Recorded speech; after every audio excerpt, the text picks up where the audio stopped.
Hey, cutie pies, this is Lanickia, and I am coming to you with a new episode of The Young and the Restless. This one is for Wednesday, March the 23rd, 2022.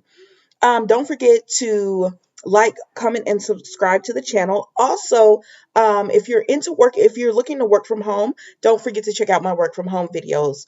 Okay, so let's get into it. So, on a scale of 1 to 10, I'm going to have to give this one like a 8.5. It was a really good episode for me, and but I'm not going to give it a 9 or a 10 because I feel like things just bubbled to the surface, but it hasn't really like went over the top, right?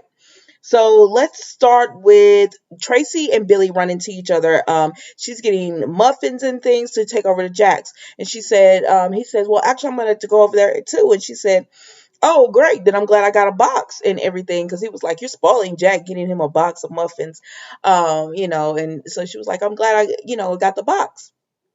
And she tells him Jack is really excited, really been wanting to tell him about his trip to LA. And she says, there's a lot of new developments. And so he was like, okay, the last thing I heard was Chemo left letters. So I can't wait to hear this. So they go over to Jack's place. Now Jack and Phyllis are already there, and Phyllis looked gorgeous today.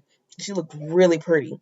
And so they're talking, and he says he hasn't heard anything else from the mysterious texter, but he is looking, and she's Phyllis is me. Let's get to the bottom of this, Jack. Let's find out who is leaving these text messages and everything for you. But Jack doesn't want to. He's just like, no, because in finding that out, it might be lead to other things, and he just wants to focus on giving Allie space and helpfully having her reach out to him and everything. So then Tracy and Billy come, right, and they're talking, and Jack mentions Allie, and Billy is like, "Who's Allie?" And so then they start filling him in on what all went down in L.A., and he was like, "Wow." um I'm so Billy is like, why don't you reach out to her? Like, it sounds like she has no one. Who better to reach out to her than Jack Abbott, be supportive and everything? And Phyllis said, that's what I've been saying. But Tracy and Jack are both saying, no, we need to let her reach out to us. We need to be just cool, calm, and collected, and not go into that with them and everything, not force her. But Billy and Phyllis are like me, like, you did that with Chemo, and look how that worked out. And he was like, well, with Chemo, you know, it was a little different because he had just lost his mom and he didn't know she was sick and everything. So that's why Billy is just like, you need to reach out. So then we go to Atlee, right? And because it ends with them just being like, we don't know who the mystery texter is for them, but Jack is not gonna do anything. He's not going to find out who it is. He's just gonna let it all play out. Although he is curious, and I think he is gonna try to figure it out.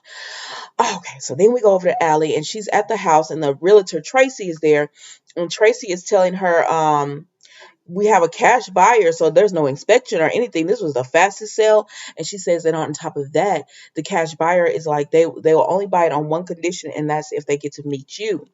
And so we're like, oh, so that's got to be the mysterious texture, right? So Allie is just like, well, okay. So they're going through the house because the realtor leaves, and they go through the house, and Allie's just feeling all her emotions for Chemo and just missing her dad. And she says she wish she hadn't saw the house like this.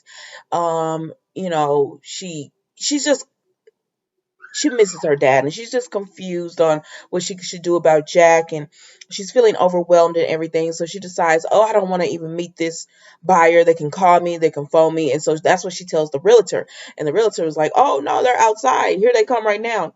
And the and the mystery buyer is Taylor Jensen. So that's who it is. I've been seeing in the comments where y'all are like, who could it be? Young and the Restless does not post enough on Instagram, because I want to get in the comments and chat every day like they do on General Hospital.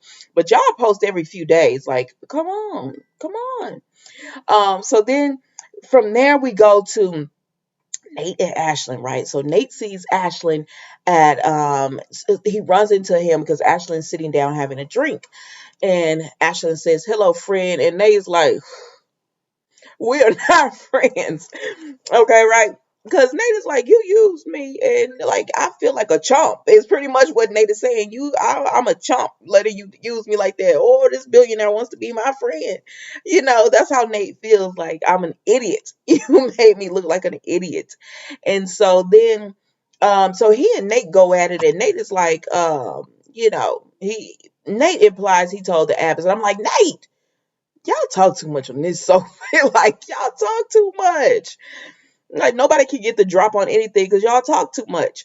But anyways, Nate is just like, he implied that that he told the not Abbots, the Newmans and everything, and so he and Ashland are not friends. That's what it comes down to. Ashland is still trying to play Nate, and Nate was like, I am not the one to be played. And then Elena comes in and she wants to give Ashland a piece of her mind, and she's like, I can't believe you. And he said, well, I'm not gonna stand around for this. So I got other things to do because I gotta hop on over to this office and try to give Victoria let's go on out the country before your parents and everyone comes, right?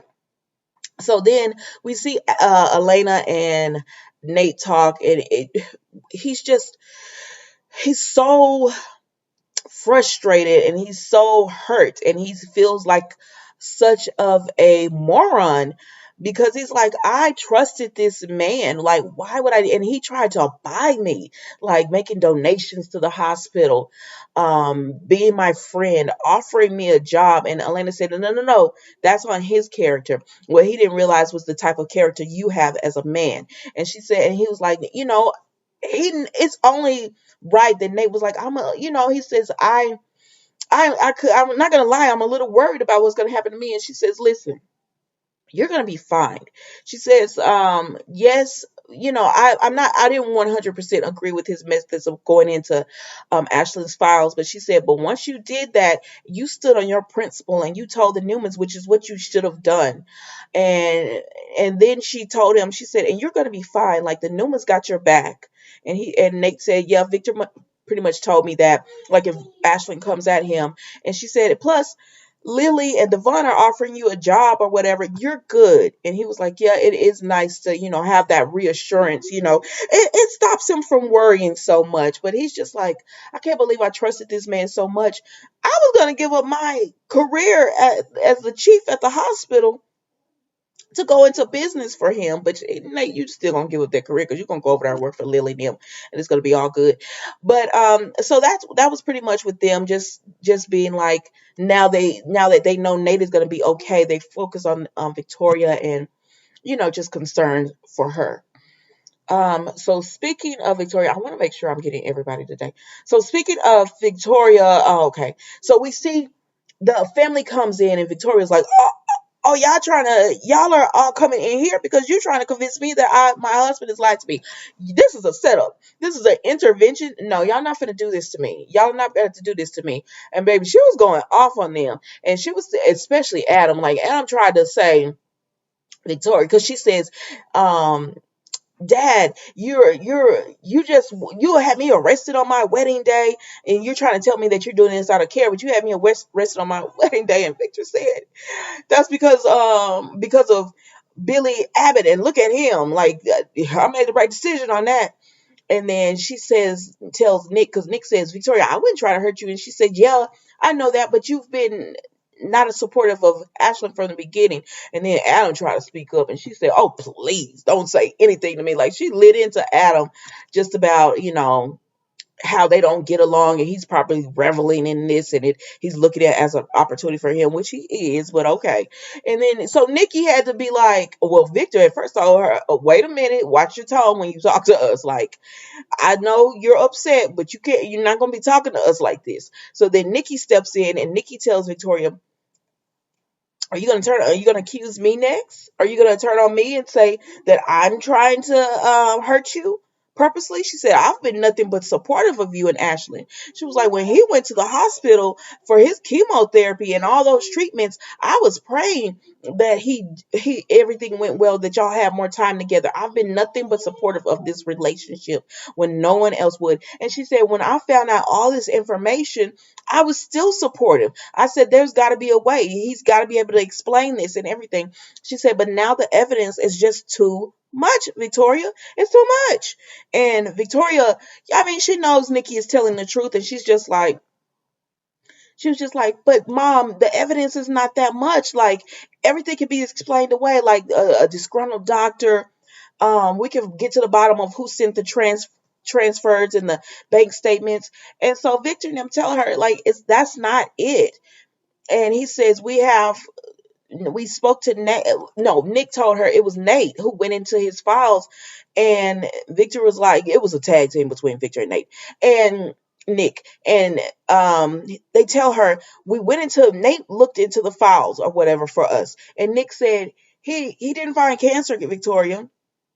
And Victor told her it was clean.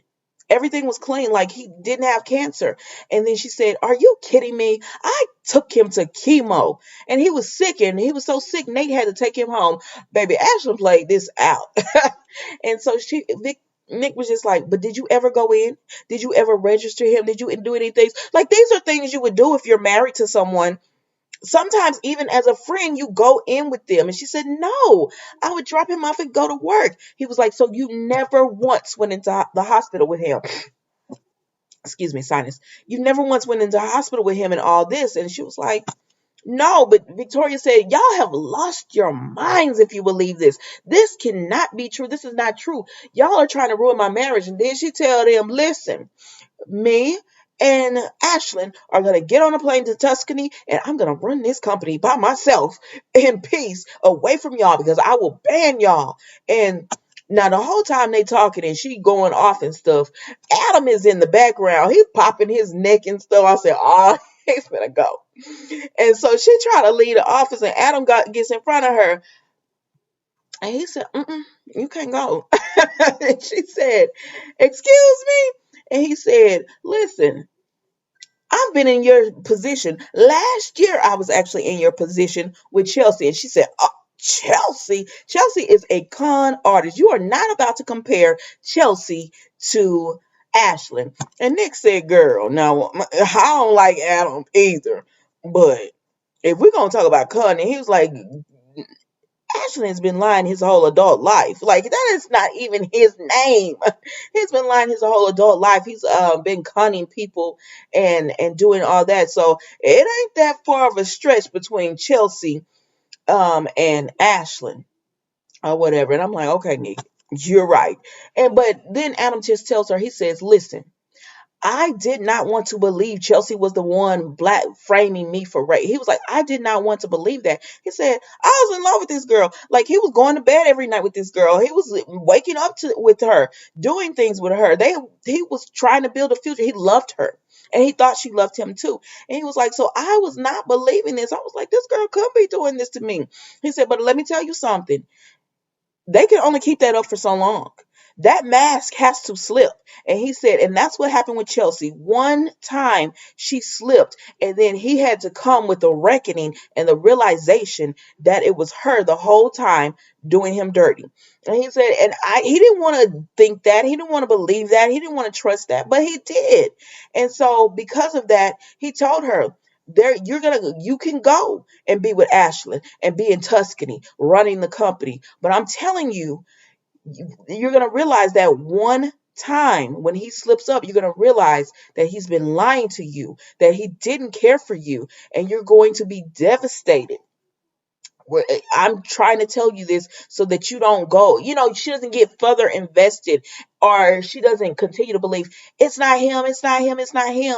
And then, like, because that's even more when people have told you it's that person and you don't believe it, and then you go on and later on find out it was them. So this is all going on. Then Ashland comes in, and he was like, what's going on here? You already know Ashland. So the Newmans go to the back of the room, and they stand, they got their stance going on. And so they're in the back of the room, and Victoria says, what Ashland says, what else have y'all been telling her? What lies or whatever? And Victor and them are like, well, she tells him, they told me about Nate or whatever, and how Nate is saying that you never had cancer. Like, he looked at your scans and everything, and you never had cancer. And so Ashton is like, I can't keep doing this. He was like, she was like, just I told them that wasn't true. So just tell me and we can go or whatever. And so he looks back at the Newmans and he says, I can't keep doing this. He said, I don't know what you told Nate, but he is rattled. Nate is not rattled. Nate is ticked. He is ticked off at you. But he said, but he is rattled. And then he tells Victoria, I can't keep doing this. I can't keep going against their lies, and this will never end with them. They'll always be coming. They'll always be doing, trying to find a way to talk bad about me to you. That it'll always be something with this family, and I just can't keep doing this. And he made it sound like, oh, I'm just so hurt, and oh, it's just Ashland, stop it. You know you have no like you did wrong or whatever, and you can't explain it away because all of Victoria wants to just explain this away because she told him. I already told them that there has to be an error with the medical records because Victoria was pulling at any straws. I've told him there has to be an error with the medical records, but Ashlyn already knew he was lying to you, girl. So Ashlyn walked out of that. He told her, "I will always love you, and I want you to know that, but I can't do this." And he walked out. And Victoria just started crying. And Nikki went up to her and she's like, oh my God, that's it. What Adam had told her earlier about, they can't keep that mask up. And she was like, that's it, because someone who's innocent would defend themselves. And she was like, he just, because he just walked away. She's like, oh my gosh, that's it. He was lying. He's been lying this whole time. And she started crying, and Nikki, holds her, and she's just like, why? Why would he do this? Because Victoria did not want to believe, and I get it, Victoria, you did not want to believe that this man that you have been sharing business with, that you thought was dying, and you're so happy that they're alive. You wake up in the morning to them, y'all share lunch and breakfast and dinner, and you go to the office, y'all are around each other. Like, nobody wants to believe that they have been a long con, but girl, that was a long con for him. And she said it when she was confronting her family, that they wanted her to believe he doesn't love her. And Nikki said, I'm not saying he don't love you, but I'm saying he was using he was using you to get what he wanted or whatever. So we're gonna see all the fallout from this, because she had him sign that company over, and I just don't see Ashlyn leaving that easily. But that was the Young and the Restless today, guys. I hope you enjoyed. Don't forget to like, comment, and subscribe to the channel.